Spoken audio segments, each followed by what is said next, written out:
բան չենք ասելու, ուղղակի ուխտ ենք եկել, շնորհակալ եմ։ Բայց այդուհանդերձ պարոն Կարապետյան, դուք գրառում եք կատարել Արամ Առաջինի հետ կապված, որ նա փորձելու է այսպես ասած ամենայն հայոց կաթողիկոսի եւ իշխանությունների միջև լարվածությունը թոթափել, դա միանշանակ չընդունվեց, նաեւ ձեզ խորհուրդ էին տալիս, որ չհավատալ, հա, եթե ձեզ այդպես են վստահեցրել, այդուհանդերձ պետք չի դրան հավատալ, ձեր մեկնաբանը եւ ձեզ այդ հանդիպումից հետո որևէ մեկնաբանություն կամ դուք խոսել եք,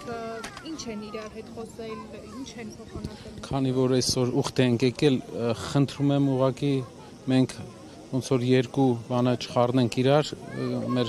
ոնց որ քաղաքական օրակարգը եւ այս օրակարգը չխառնենք իրար, դրա համար այսօր ձեռնպակը մնամ, մեր ձեռնպակը մնամ, եթե հնարավոր է։ Շնորհակալ եմ շատ, հետո անպայման, բայց անպայման կպատասխանենք։ Ձեր աղոթքները, եթե այսպես մի նախադասությամբ կամ մի թեզով ասելու լինենք, ինչպես կձևակերպեք, հա? Ինչի համար եք աղոթելու այսօր մարգաճարը։ Երևի վերջնական համերաշխության, մեր հասարակության մեջ։ Շնորհակալ եմ շատ։